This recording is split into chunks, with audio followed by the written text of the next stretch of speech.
You know that feeling when someone introduces you in a room and you realize they have no idea who you actually are. Not who you used to be, who you became. Most of the people who've known us the longest stopped updating the picture at some point. They kept the version they had, and we stopped correcting them. Not because it didn't matter, but because we got tired of explaining ourselves to people who weren't really asking. My name is Margaret, and this is the night that changed. Hi, I'm Martin. Sit with me for a bit.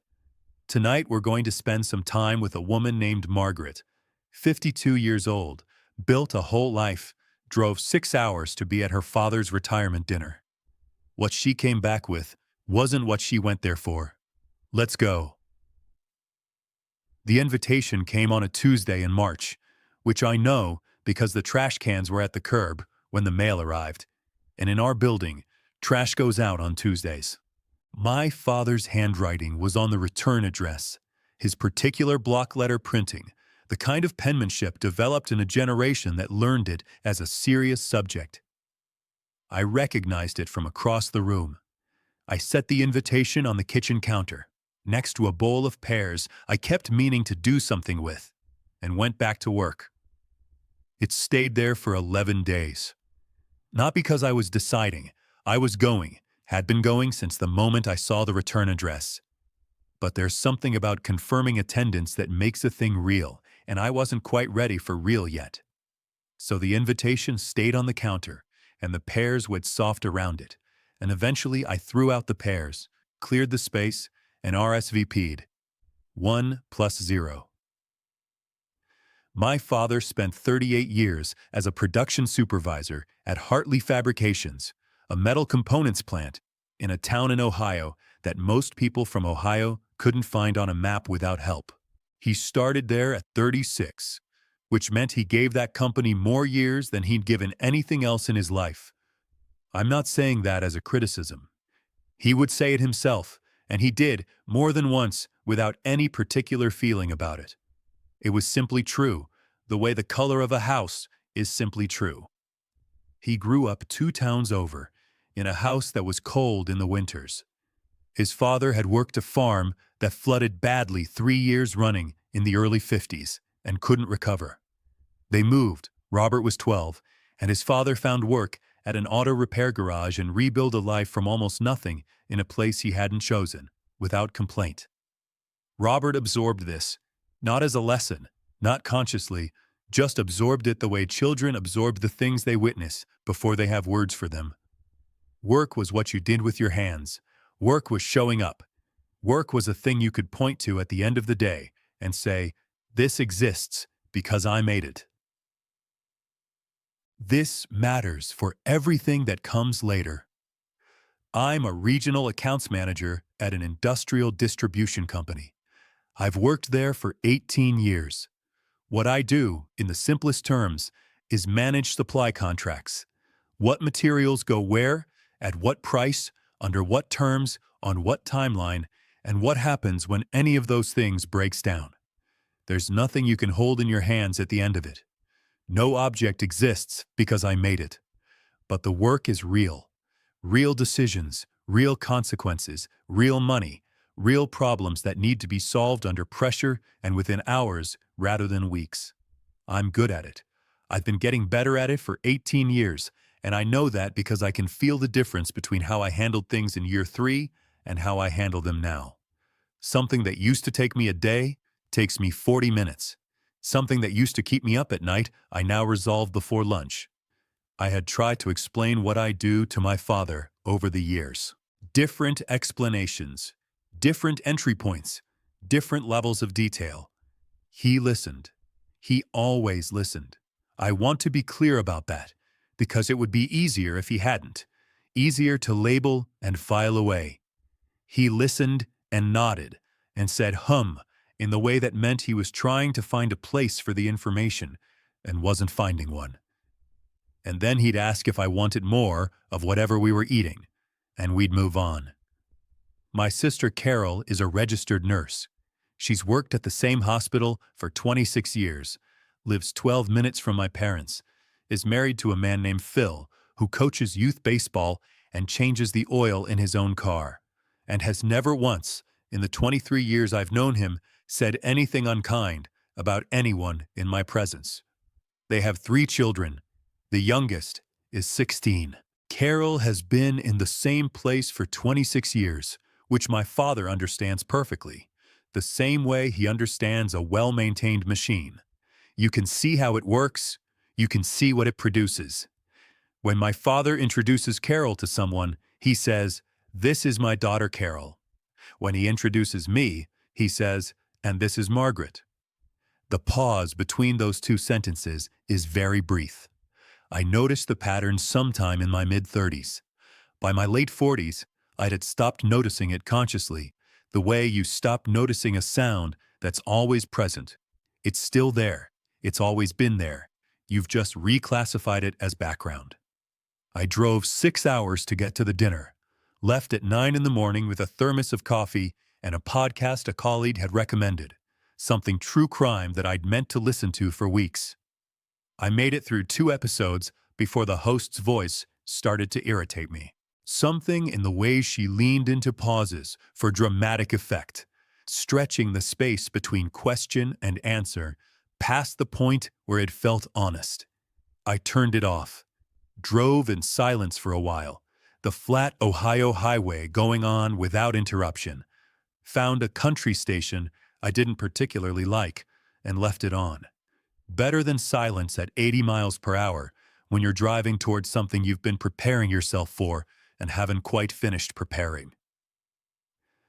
My parents still live in the house I grew up in, 2-story corner lot, a maple tree in the front yard that has been visibly, stubbornly dying for 15 years and has so far declined to follow through on it. When I pulled into the driveway the night before the dinner, I could see through the kitchen window, the television on, my father at the table. He looked up when I came through the door. He said, poured me a glass of water I hadn't asked for, and set it on the table in front of me, and sat back down with his beer and the news on low. We sat. He told me about a compressor on line 3, a calibration problem from 2009 that had never been fully traced to its source.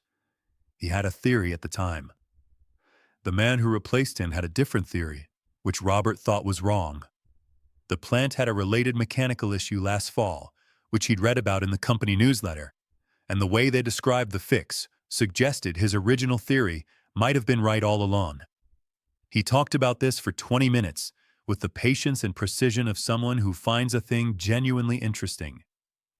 There is something in the way my father talks about machines, the depth of it, the care, that is the closest he ever gets to talking about himself. I figured this out in my late 20s. After that, I always paid attention to those conversations. At 11:30, he rinsed his beer glass at the sink and said he had to be up early. His suit was at the dry cleaner. Pick up at 8.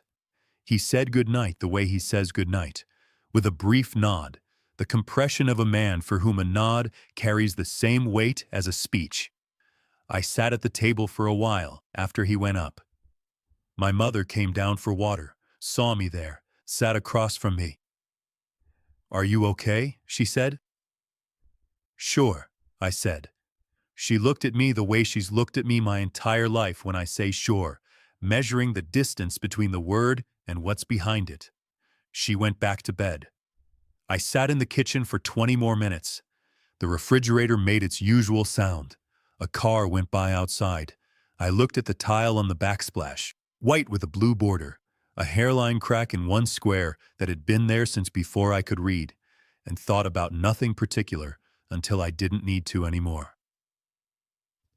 The dry cleaner opened at 9.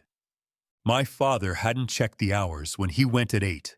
He came back, sat at the kitchen table with the newspaper, and didn't mention the wasted trip. He has always done this, absorbed small inconveniences without comment. The same economy applied to small things and large ones alike. I've always found it a quality I couldn't argue with and couldn't quite manage myself.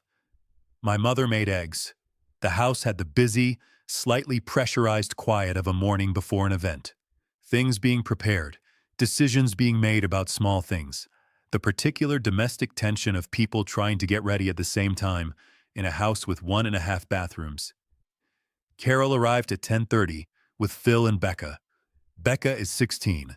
She has her mother's face and the particular economy of a teenager who has worked out that most family occasions require minimal active participation to satisfy the social requirements.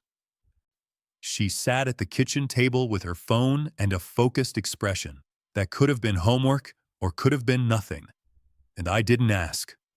At one point, she looked up and caught me looking at her. "What?" she said. "Nothing. You look like your mom when she was your age." She considered this. "Is that bad?" "Not even slightly," I said. She went back to her phone. Satisfied, apparently. Carol hugs me at the door. She smelled like the same shampoo she's used since we were teenagers. Lavender, a specific brand. The kind of sensory detail that bypasses 20 years and puts you back in a shared bathroom arguing about hot water. We hadn't seen each other in 8 months. The last time was our mother's procedure. Nothing serious, something that needed monitoring, that turned out fine. And we'd spent 2 days in the hospital waiting room together, doing a reasonable impression of close sisters. We covered logistics. We didn't say anything particularly true. But we were there. "You look tired," Carol said. "I'm fine.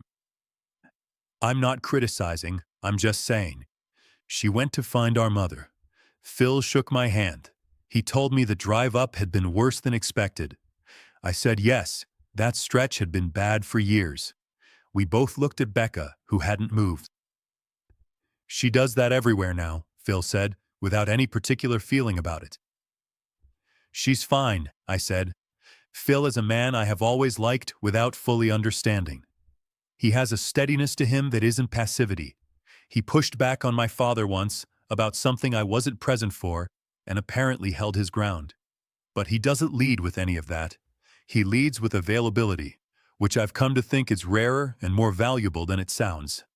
My father came back from the dry cleaner at 9:15 with the suit in a bag and went upstairs to hang it. He came back down in jeans and a flannel shirt and made himself a second cup of coffee and sat with the newspaper in the particular way of a man doing a familiar thing on an unfamiliar day.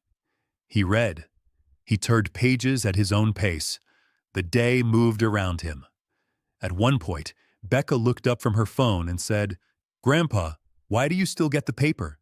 You could read it on your phone." My father looked at her over the top of the page. "I could eat soup with a fork, too. Doesn't make it the right tool." Becca looked at him. "That's not really the same thing."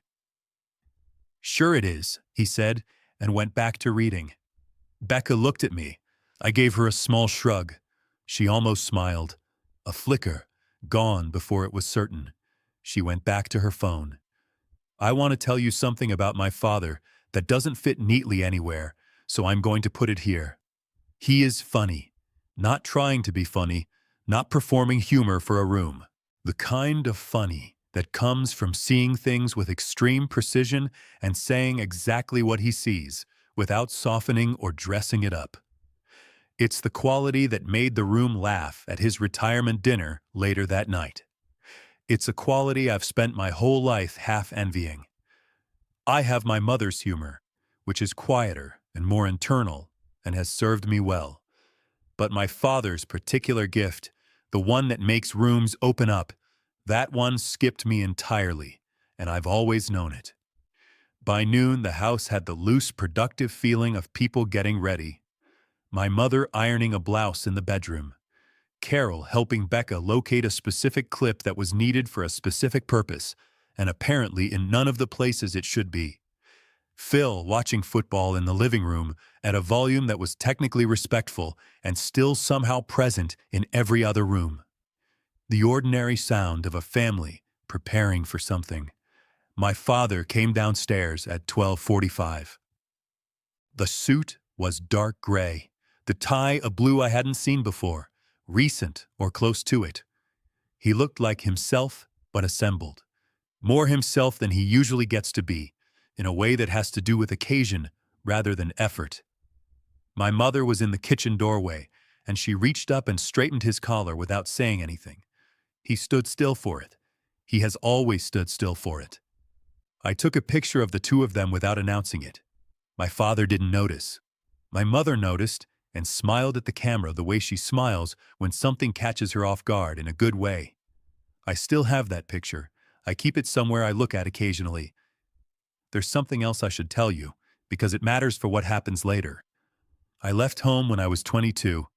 A job in Cleveland, entry level, not glamorous, but real and in the right direction. My father asked if the pay was decent. I said yes. He said okay. That was the whole conversation. I moved. I built something. I got promoted, then promoted again. I married in my late 20s, a man who was also building something, and for 3 years that worked, and then it didn't. And we separated with more civility than most manage, and I'm genuinely grateful for that. I raised my daughter mostly alone from the time she was 4. She's 24 now, works as a junior architect in Pittsburgh, calls me every Sunday, and is objectively the best thing I have ever done, which I recognize I'm supposed to be humble about, but I'm not. Through all of this, the moves, the promotions, the marriage, the divorce, my daughter's entire childhood, my father came to visit me exactly once. That was in 2007, when I just moved to a new apartment. He brought a truck and helped with the boxes and stayed 2 nights, and we ate takeout at the kitchen counter and watched baseball on my laptop, because I didn't have a television yet. He called me once a week for a while after that, then once every 2 weeks, then less than that, as it became clear we didn't have a format for the calls. In person was different. In person, there was food, activity, a reason to be in the same room that wasn't the conversation itself. The phone stripped all that away and left us in a silence neither of us knew how to fill. So we called less, and the calls became check-ins, and the check-ins became holidays, and that became, without anyone announcing it, the shape of our relationship. There were specific moments over the years that I could point to if someone asked me to. Not the big ones. The big ones everyone expects. The divorce, the promotion I didn't tell him about until 3 months after. Those weren't the ones that stayed. The Christmas when I was 41, sitting at my parents' table with Carol and Phil and their kids, and my father introduced me to his neighbor who'd come over for a drink. This is Carol, my daughter the nurse, and this is Margaret. She lives up north somewhere. And the neighbor said, "Oh, what do you do up there?" And before I could answer, my father said, "She works in an office," and moved on to refilling glasses. I sat there for a moment. Then I picked up my wine and moved on too. The time Carol had a minor procedure, and my father called me to tell me about it, and I flew in the next day. And he seemed genuinely surprised that I had come, and said, "You didn't have to do that," in a tone that made it unclear whether he meant it as appreciation or as a statement of fact. I said I know. He never asked what I'd had to rearrange to make it work, and I didn't tell him, because telling him would have felt like a presentation, and I've never liked being the one who needs credit for showing up. The summer my daughter was 12, and she came with me to visit my parents, and she asked my father at dinner what exactly he did at the factory, and he spent 45 minutes explaining it to her, with an enthusiasm I had not heard from him in years. The machinery, the tolerances, the particular problem of heat expansion in summer production runs. She listened with the real attention of a child who is genuinely interested. I watched them from across the table and felt 2 things at the same time. Gratitude that they had that, and something older and quieter that I chose not to name. These are not dramatic things. I'm aware of that. They are just the particular texture of being the child whose shape your parent can't quite find the words for, which means you spend a long time wondering if the problem is the shape or the words or something else entirely. A shape I had mostly made peace with. Mostly. I left the house before everyone else, told them I'd find the place, meet them in the parking lot. Hartley Fabrications is on the main road between the old part of town and the new, long brick building, company name in metal letters above the entrance. The letters had gone slightly uneven sometime in the 90s, the R in Hartley tilting maybe 3 degrees from vertical. No one had fixed it in 30 years. I always liked that crooked R when I was a child, for reasons I couldn't have named then. I think now it had to do with the idea that a thing could be official and permanent and still imperfect. That permanence doesn't require perfection. I needed to believe that. I drove slowly past the front and into the parking lot of the adjacent events building, half full already. I sat in the car. It was one of those April evenings caught between winter and spring, 52 degrees, pale thin light, a wind that wasn't cold enough to be worth complaining about, but was persistent. I sat for a few minutes with my hands on the wheel, looking at the building, not thinking anything in particular, just giving myself a moment before walking in. Inside, round tables for 8, white tablecloths with a slightly imperfect ironing of linens taken out of storage. A centerpiece on each table with white and yellow flowers, school colors. I found out later that Carol had ordered them. A buffet table along the far wall. An open bar in the corner, staffed by a man who had the practiced composure of someone working his 3rd event of the weekend. 60 or 65 people when full. Right now, about 2/3, still arriving. Colleagues from the plant at various levels, spouses, a few people who'd retired before my father and come back for the occasion. The social geometry of a workplace event. Some people who know each other well and easily, others who have only shared conference rooms and are now figuring out how to translate that into a dinner. I found Don Hartley at the head table before I'd fully gotten through the door.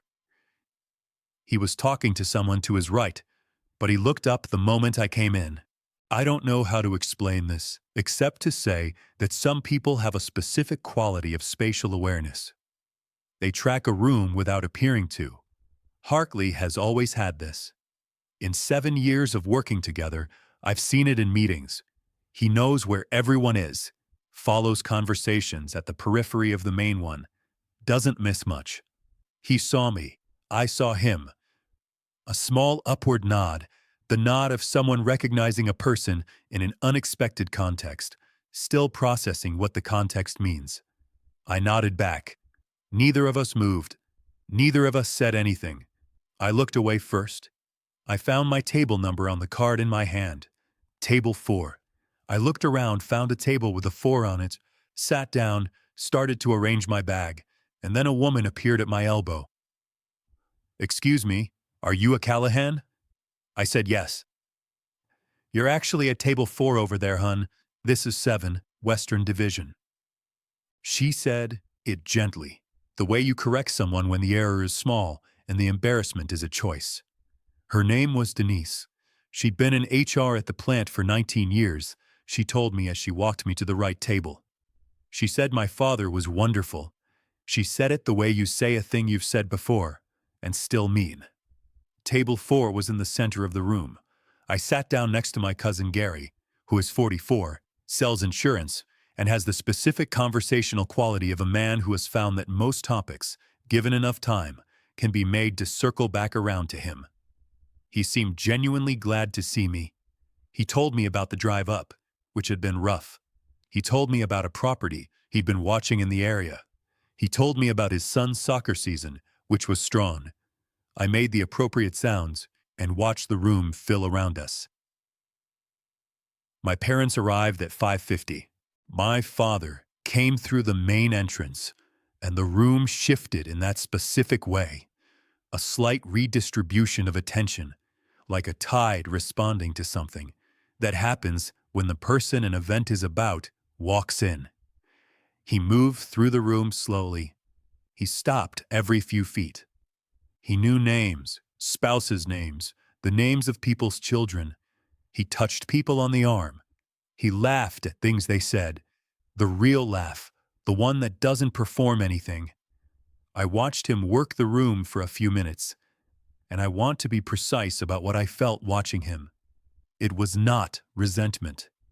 I've examined this many times because resentment would be simpler, would have a cleaner shape, would be easier to put somewhere definite. It was something closer to recognition. The recognition of watching someone be exactly who they are, in exactly the context that was built for them, and understanding that you are the same person in a different room, in a different context, and that neither room has a window that looks into the other. We are both, in our own places, the person who knows how to do the thing. He just never saw my place. My mother followed a few feet behind him, slightly apart, fully present. She found me at table 4 and put her hand on my arm for a moment before moving to the head table. Didn't say anything. The hand on the arm was sufficient. I ordered a glass of wine from the bar, then another. And then, I want to be precise about this, because the precision is the thing. Something happened that had nothing directly to do with me, but that I've thought about since. About 40 minutes before dinner was served, Hartley got up from the head table and walked to the bar. He came back with 2 drinks, one for himself, one for his wife. On the way back, he stopped near the windows to talk to a man I didn't recognize. They talked for 5 or 6 minutes. At one point, the man said something and Hartley laughed with what looked like actual surprise, the kind that means you receive something you weren't expecting.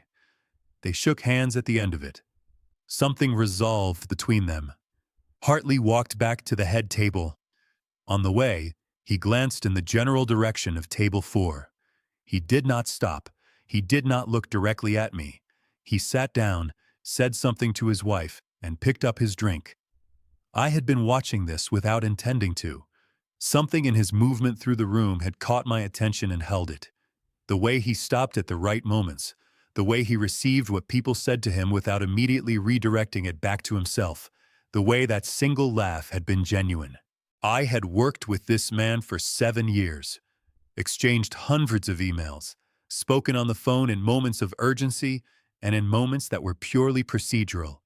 And in all of that time, I had built a professional relationship that functioned extremely well and told me almost nothing about who he was when he wasn't working.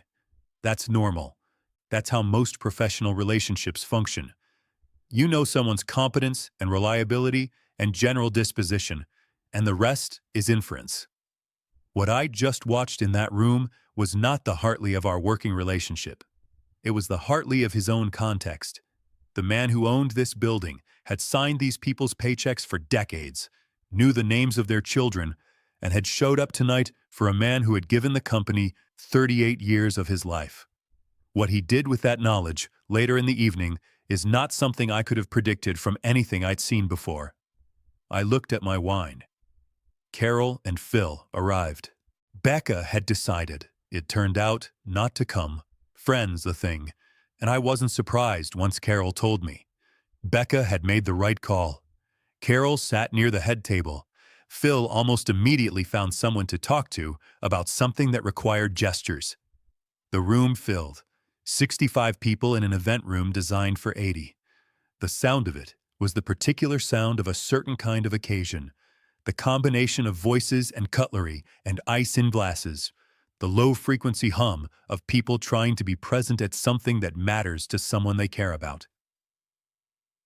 Dinner was served at 7:15, chicken in a pan sauce, pasta with cream, a salad that appeared on every table and remained largely untouched at all of them. The food was reliably good, in the way event food has to be reliably good. Consistent, generous, not trying to be anything it wasn't. I ate the chicken. I moved the salad to a corner of my plate and left it there.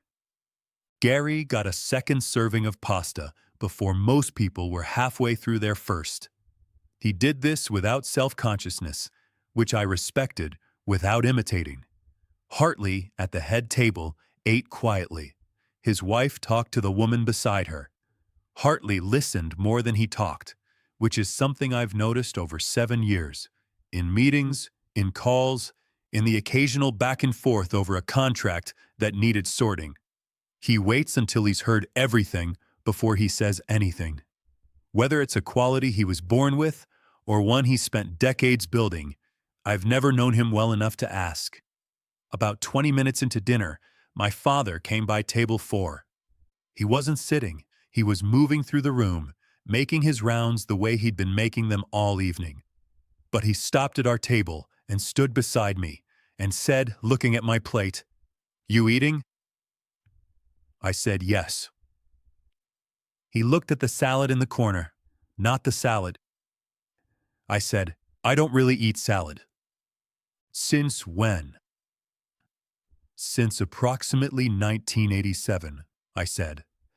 He made a sound, not quite a laugh, not quite a grunt, something in between that I've heard my whole life and have never found a single word for. He put his hand on the back of my chair for a moment, not on my shoulder, on the chair, and then someone called his name from 2 tables away and he went. That was the best thing that happened all weekend. I want to be exact about that. It was small, and it was ours, and it was good. And I've kept it separate from everything that followed in a way that I think is the right way to handle it. At 8 o'clock, the program began. 3 speakers before my father. Bill Haverford had been my father's direct supervisor for 11 years before retiring to Florida. He'd flown in for the occasion, which was itself a statement, and the room received his presence the way it receives people who make effort visible. He spoke for 8 minutes, specific years, specific incidents, specific things my father had said or done that had stayed with him. He was funny in the way people are funny when they've told a story long enough to find exactly where the weight belongs. The room was warm for him. Then June. She'd worked on line 2 alongside my father for 22 years. She held the microphone too close, and her voice had a slightly compressed quality, like she was keeping something from shaking. But she told one story that changed the room. A conveyor system failure at 4 in the morning during a critical production run. My father stayed until 7 to diagnose and temporarily fix it. Came in the next day at his regular time, without mentioning it. June asked him later why he hadn't put in for overtime. He said, "Fixing it was the job, not extra." She paused, said, "I've thought about that a lot." The room went quiet in the way it goes quiet when someone says something true. Maybe 38, maybe younger, clearly prepared and clearly nervous about having prepared. He read from an index card and didn't try to hide it. He said my father had given him his first real professional criticism. Direct, specific, not unkind.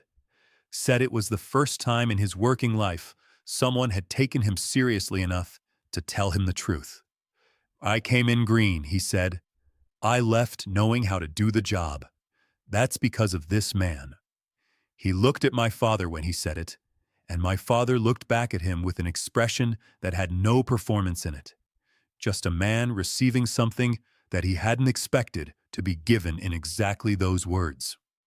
I thought about Marcus for a moment, the way he'd said it. He didn't need as much teaching as he thought he did. I wondered if my father had said something like that to him once, in passing, in the way he said things, not as encouragement, just as an assessment, and whether Marcus had been carrying it for years, the way you carry a thing someone said when you needed it. I thought about how my father can do that. He can give people something true without knowing he's giving them anything at all. It's the same quality that makes the other thing possible, the not knowing. He gives and he withholds from the same place, the same absence of calculation. He just says what he sees. Sometimes that's the most generous thing in the room. Sometimes it's the thing that lands like a stone. My father sat through all 3 speeches with his hands in his lap and his whole body listening. Then it was his turn. He stood, buttoned his jacket, reflex, not performance, took the microphone, and looked out at the room with the pause of a man who knows where to begin and is choosing the right door. He started in 1987. He described walking onto the floor for the first time. The heat, the noise, the smell of machine oil and metal shavings that he said he would probably always associate with the word work. He talked about the men who taught him, named 2 of them still in the room, and there was applause. He talked about learning the equipment the way you learn a language, slowly at first, in fragments, then in longer phrases, until one day you stop translating and just know. He said there had been hard years. He said he wasn't going to talk about those years tonight, because the people who'd lived them already knew them, and the people who hadn't didn't need them. He made 3 jokes. 2 landed. The third really landed. A story about 43 mislabeled crates in 2003 and the week of scrambling that followed, told with the timing of someone who has found, over 20 years, exactly where the weight of the thing belongs. The room laughed past the punchline. And then he said, "There are people who know what they're worth before the people around them catch up." He paused, looked down briefly. "This company has been worth more than I can account for. The people in it have been worth more. I'm grateful for that, and I know what grateful means." I was paying close attention. I had been paying close attention since the beginning, but now it was a different kind, the kind where you're listening for something specific, something that may or may not be coming. He raised his glass and thanked Don Hartley. 5 sentences, no performance specific. Hartley received it with a nod. Then he looked at his family. "My wife first, 39 years. She's the reason any of this was possible, and I'm not going to say more than that in a room full of people I work with." My mother smiled at the table, the small internal smile, the one she saves for when he says exactly the right thing. Then Carol. My father's face changed, not dramatically, but something in it opened. The quality of a man looking at something he knows without confusion, feels without qualification. "This is my daughter Carol, nurse for 26 years, married to Phil, who I've liked from the first week and never quite told him." Phil made a sound from across the room. 3 kids who are better looking than their mother, which she gets from my side. Laughter. Carol rolled her eyes. The room laughed with her, warm and easy. Then he turned toward table 4. He found my face. He smiled, his actual smile, the one I recognize. "And this is Margaret. She's always been the complicated one." A small laugh aimed at the room, a look of someone sharing a long-running joke. "The family disgrace." The laugh again, seeking familiar faces, bringing the room in. "I say that with love." A few people chuckled, the reflex chuckle that follows a speaker's smile before the content lands. Most of the room did not. The ambient noise of 65 people continued. Cutlery, glass, the low hum of a full room. But something changed in the texture of it, a shift. The kind that doesn't produce silence, but produces a different quality of presence, like everyone has taken a half step back without moving. I looked at my plate. The chicken was there. The pasta I'd moved to one side at some point. The salad, still in its corner where it had been since it arrived. And on the left side of my place setting, I noticed this now for the first time. Someone had put the wrong fork. A salad fork, narrow-tined, where the dinner fork should have been.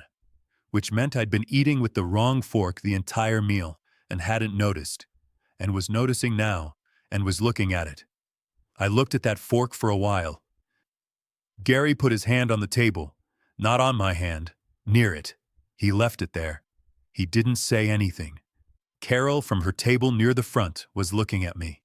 I felt it before I confirmed it. I did not look at her. Across the room, I was aware that she had straightened slightly in her chair, that she had put both hands on the table in front of her. I kept my eyes down. My father kept speaking. He moved into the thank yous, department by department. Some people by name, their specific contributions, their particular qualities. Some groups collectively. As he spoke, the room gradually reassembled itself around the ordinary business of a speech. Conversations resumed at the margins. The man from the bar moved with coffee. Somewhere in the back, something produced a small laugh. I watched Hartley without looking like I was watching him. He had not moved since the introduction. His fork was set down beside his plate, tines down, the way you set it when you're done. His wife was talking quietly to the woman on her right. Hartley was not talking to anyone. He was sitting with the focused stillness of a man who has heard something and is making a decision about it. I know that stillness. I've seen it in negotiations when something has shifted and the other party hasn't realized it yet. It's the stillness of someone who has a next move and is choosing the moment. I didn't know what he was going to do. I didn't know if he was going to do anything at all. In 7 years of working together, I had developed a professional relationship with Don Hartley that I trusted and respected. But I didn't know him personally, didn't know how he handled things like this, what his thresholds were, whether he was the kind of man who intervenes or the kind who witnesses. Both are legitimate. I had no way to know which one he was in a room like this one. And so I sat with the not knowing, which is different from hoping. Hoping is something you do when you're waiting for something you want. I wasn't sure I knew what I wanted. I wanted the dinner to end. I wanted to be in the car. I wanted, in some way I couldn't articulate, for my father to understand what Hartley knew. But I also understood that the mechanism by which that happened, if it happened, was not mine to control. I have spent a great deal of my life learning not to try to control the mechanism. I'm still learning it. That night, I sat with my hands in my lap and looked at the wrong fork and waited. His wife noticed. She said something low, very low, a murmur, and he turned toward her slightly, and they exchanged a few words. She glanced toward table 4, briefly, then back at her plate. Hartley stayed still. My father thanked the logistics team. He thanked the woman who had organized tonight's event. She sat 2 tables from me, and she pressed her hand briefly over her mouth, the quiet emotion of unexpected credit. He thanked Bill Haverford for flying in from Florida. He thanked Marcus and said he didn't need as much teaching as he thought he did. That's what I remember most. Marcus, somewhere across the room, looked at the table. Then my father raised his glass. 38 years. I wouldn't trade a single one. The room stood, not as one. A standing ovation at a workplace event is never perfectly synchronized. It starts somewhere and radiates. Some people rising immediately, others half a beat behind, the whole motion having the genuinely uncoordinated quality of something that wasn't planned. I stood with everyone else. I clapped. It wasn't performed. He had given 38 years to that plant. The speech had been true, and the standing ovation was true. He stood at the microphone and looked out at the room with an expression I had never seen on his face before. The expression of a man receiving something he'd wanted for a long time and had stopped expecting. He sat. The room settled. Someone clinked a glass. More wine appeared. Gary said something to me that I heard and didn't register. And then Hartley set down his coffee cup. He looked at the head table, then toward table 4, then back. His wife looked at him. He looked at her. Something passed between them, some small private permission, and he straightened slightly in his chair. He didn't fully stand. He rose part way, one hand flat on the table bearing weight, the other free. The posture of a man getting up to say one thing before sitting back down. Not a speech posture, something smaller and more certain. The room found him immediately. When the person with the most authority at a head table rises, the room adjusts, not from protocol, but from something more primitive. Conversations at the edges stopped. My father looked up. Hartley's voice was level, not warm, not cold. The tone he uses in operational meetings when something factually incorrect needs to be corrected. Precise, no embellishment, no performance of the correction. I want to add something before we move on. Robert. He looked at my father. My father looked back at him. Your daughter manages our entire supply account. She has for 7 years. He stopped there. Let the room hear it. Last October, we had a material shortage. It would have taken 3 production lines offline for 6 weeks. We would have missed our fourth quarter commitments. We would have had to explain to our 2 largest clients why we couldn't deliver. Margaret located a secondary supplier in 4 days, renegotiated our terms on the spot, had material on the floor before we'd finished drafting the client communication. We didn't lose a single production hour. Our clients never knew there was a problem. He was still looking at my father, not at me, at my father. I have her number saved in my phone as Callahan Urgent, always picks up. I've told our operations team more than once that if they want to understand what a reliable supplier relationship looks like, the kind that holds when something actually goes wrong, they should look at how we work with her company. Now he looked at me, briefly, something in his expression that wasn't quite anything I had a word for. I don't know what we'd have done without her. I wanted to make sure that was said in this room. He sat down. The silence that followed was a specific kind. Not the absence of sound, but the suspension of the top layer of it. The room's ambient noise continued underneath, but where the attention lived, it was completely still. My chest was moving faster than I wanted it to, not from emotion in the way people mean when they say emotion, from the physical effect of adrenaline, which doesn't wait for you to decide how you feel about something. My hands were steady.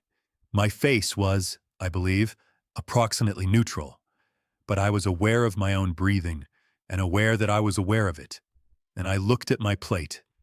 The wrong fork was still there. I looked at my father. He was looking at Hartley, then at me, then back at Hartley. The expression on his face was one I had never seen before and have thought about many times since. The expression of a man looking at something that has always been there and has just in this moment become visible. Not shock, not guilt exactly. Something more like the specific bewilderment of recognizing a familiar shape in a context you didn't expect it, and understanding that the shape was real the whole time, and that you simply hadn't looked. Carol was not moving at all at her table. Gary, beside me, exhaled slowly through his nose. Just that. Across the head table, Hartley's wife reached over and put her hand on his forearm. A brief pressure. She moved it back. I looked at Marcus across the room. He was looking at the table in front of him. Very still, the way someone looks when they've witnessed something and are processing what it means and whether they're allowed to have feelings about it. I looked at June, who had spoken second. She was holding her water glass with both hands, not drinking from it. She was looking at me. When she realized I was looking back, she gave me the smallest nod. The nod of someone who has worked alongside a good man for 22 years and is seeing him clearly for possibly the first time.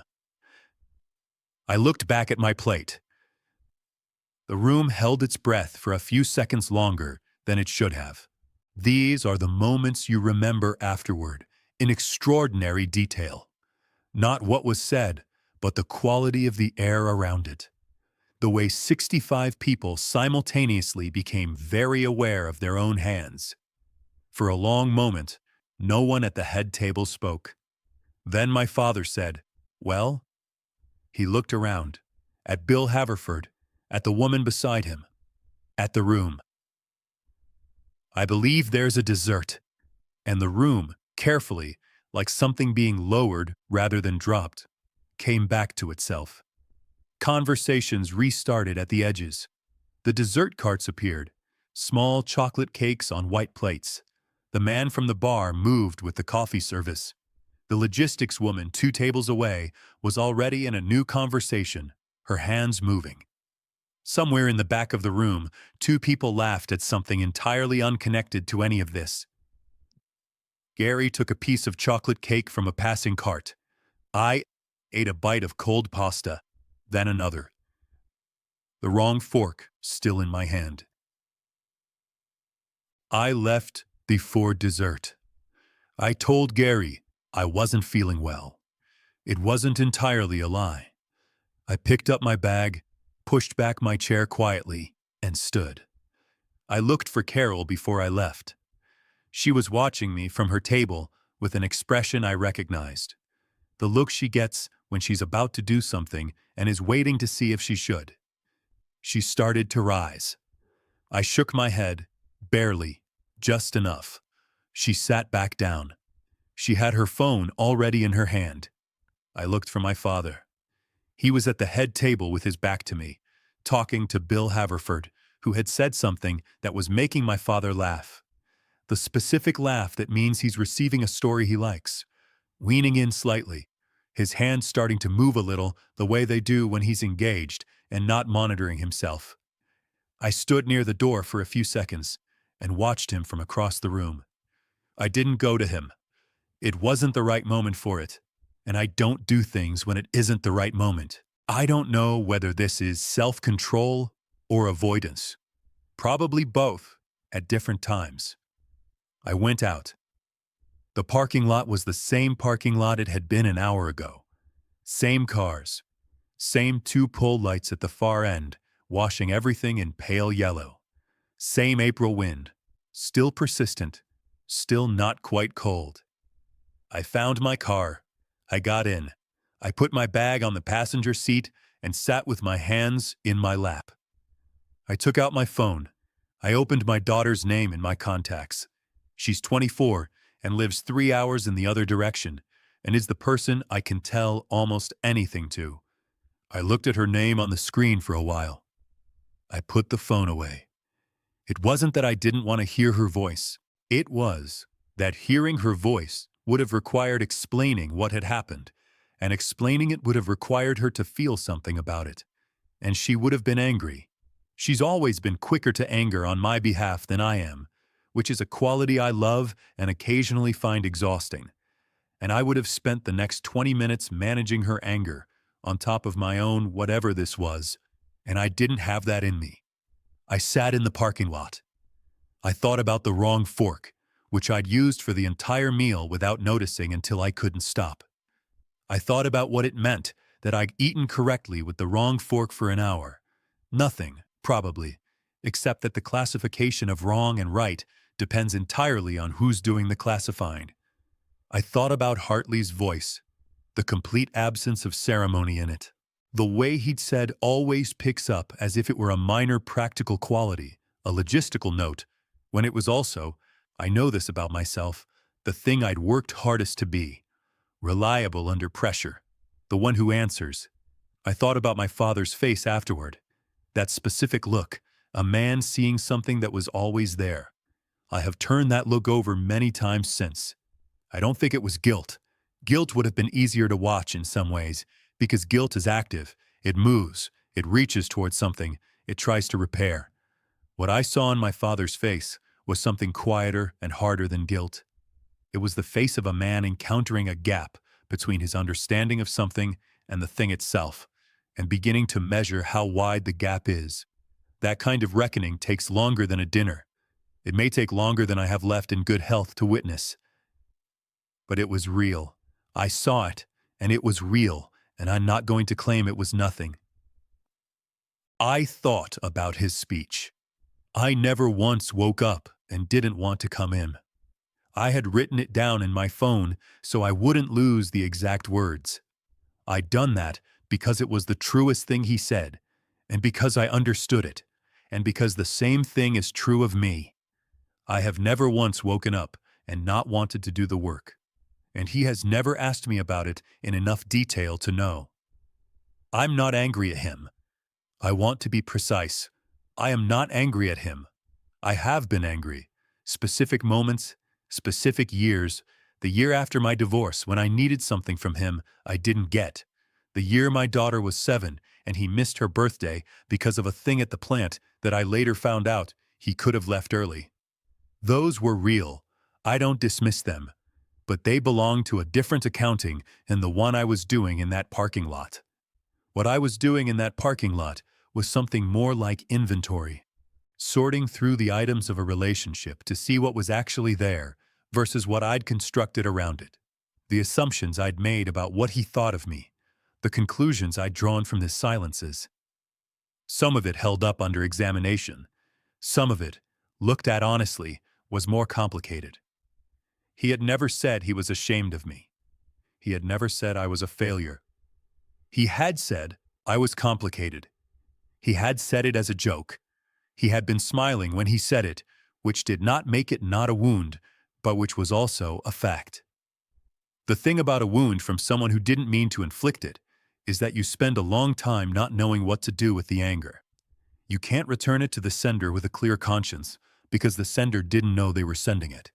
And you can't fully put it down because it's real regardless of the intention. You mostly carry it, and it gets lighter over time, and eventually it's just part of the weight of knowing a specific person. The weight you accept because the person is worth the weight. I sat in the parking lot. I was not angry. I felt something else. Something like the end of a long wait for a verdict in a case that is already, quietly, closed. I started the car. My mother's house was 8 minutes away. I drove there without deciding to. The way you drive places you've known since childhood, without conscious navigation. Your hands just know. The porch light was on. She opened the door before I knocked. I found out the next morning that Denise from HR had texted her within 15 minutes of the speech. My mother didn't tell me that until the following day. That night she just opened the door, looked at me for a moment, and said, "Come in, I have the kettle on." The kitchen had the tile it has always had. White with a blue border. One square on the backsplash with a hairline crack I have been looking at my entire life. I sat in the chair that has always been mine, and my mother made 2 cups of tea that neither of us had asked for, and sat across from me. We talked about small things first, the drive up, the country station, whether the caterer was the same one they'd used for someone's retirement 2 years ago. The refrigerator made its usual sound. The kitchen was the kitchen it had always been, and I was glad to be in it. There is a particular quality to being in your childhood kitchen late at night. Not nostalgia, not melancholy, something more functional than that, a kind of reset, as if the room itself remembers a version of you that existed before the thing you're carrying now. And in being there, you can briefly set the thing down without losing track of where you put it. I've driven to my mother's kitchen at odd hours more than once in my life, for different reasons, and it has never failed to do what I needed it to do, which is mostly just to be the same room it has always been. I had been sitting for maybe 30 minutes when I thought, with no particular reason, about Denise. Denise from HR, who had walked me to the right table and said my father was wonderful, who had, I now knew, texted my mother within 15 minutes of the speech. I thought about the fact that she had done that, had watched something happen to a woman she'd never met before tonight, in a room full of people she'd known for years, and had picked up her phone and decided that someone needed to know. That is a quiet kind of decency, the kind that doesn't announce itself. After a while, my mother wrapped her hands around her cup. Your father doesn't know how to talk about things he doesn't understand. I know, I said. He's known that about himself for a long time. It doesn't make it easier, but it's the truth. I know. She was quiet for a moment. Then, he's proud of you. He doesn't have language for what you do, so the pride doesn't have anywhere to go. It just sits there. I didn't answer that. Not because I disagreed, because I didn't know yet whether it changed anything, and I've learned not to say things until I know. We sat with the tea. Eventually, she covered a yawn with the back of her hand and apologized for it. I told her to go to bed. She got up and squeezed my hand once across the table, firmly, briefly, the hand squeeze of a woman who has things she won't say and is putting them there instead, and went upstairs. I sat in the kitchen for another half hour, not thinking anything in particular, just sitting in the place I came from, in the quiet, looking at the cracked tile on the backsplash. Then, I went to bed too. My father called the next morning before I left. He said the dinner had gone well. He said the drive home the night before had been fine, which is what he says regardless of how the drive was. He said to be careful on the highway and to call when I got in. I said I would. He didn't mention Hartley. I didn't either. We said goodbye the way we always say goodbye, officially, with a particular compression of people who mean more than they say and both know it and have accepted it as the format. I drove home in the rain. The country station faded out of range about 40 minutes into the drive, and I let it go. Drove the rest of the way in silence.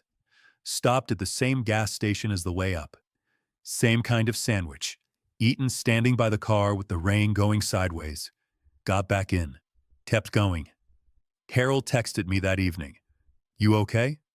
No question mark, which I've now realized is apparently a family trait I hadn't noticed until recently. I wrote back, yes. You? She said, always. Which is the most Carol thing she could have said, and I mean that with nothing but warmth. The weeks that followed were ordinary. Work, emails, a contract dispute I'd been managing for 2 months that finally resolved on a Wednesday afternoon without drama. A meeting that ran long. A Tuesday where everything went wrong before noon and was fine again by 3. The ordinary texture of a working life that doesn't always give you time to process the things that happen inside it. I thought about calling my father twice in that period and didn't. Both times for the same reason I hadn't called my daughter from the parking lot. I didn't know how to start. This is not a failure of courage, or at least I've stopped framing it that way. It's a recognition that some conversations require a specific kind of readiness in both people simultaneously, and that the timing of that alignment is not something you can manufacture. You wait for it the way you wait for a contract negotiation to reach the moment when both parties are ready to close. You can't force that moment. You can only be ready when it comes. I thought about the dinner occasionally. Less than I expected, more than I wanted. I thought about Hartley saying, always picks up, and felt something that wasn't quite pride and wasn't quite something else. I thought about my father's face. I thought about the wrong fork. I thought about my mother's voice saying, he's proud of you. And I turned that over the way you turn over a thing you haven't decided what to do with yet. 6 weeks after the dinner, on a Thursday evening, my phone buzzed on the kitchen counter. How is work going? No question mark. That's how he texts. I've seen enough of his messages to understand that the question mark isn't forgotten. It simply isn't there, the way a period isn't there at the end of a spoken sentence. The question is implied. He is asking. The form is the form he has. I looked at the message for 2 days. I drafted 3 different responses and deleted all of them because each time I started with the wrong word, something too much or not enough, or from the wrong register. I'd open the message, type something, read it back, delete it, put the phone down, come back. On Saturday morning, I wrote, "It's going well. We actually just renewed the Hartley contract, bigger than last year." I sent it before I could think about it more. He didn't respond for several hours, long enough that I made breakfast, finished it, started something else, put the phone on the charger, and mostly forgot I've sent anything. Then, "That's good. Your mother says hi." I read it twice. I wrote, "Tell her hi back." That was all. Or it was the beginning of something. With my father, the difference between the end of a thing and the start of one has never been easy to read in the moment. Maybe that's what most things are. I made a second cup of coffee. The morning light was doing something with the kitchen window, the way it comes in at an angle in early summer, catching the edge of things and making them look slightly more like themselves than usual. I sat with it for a while. Some things don't need to be announced. That was enough.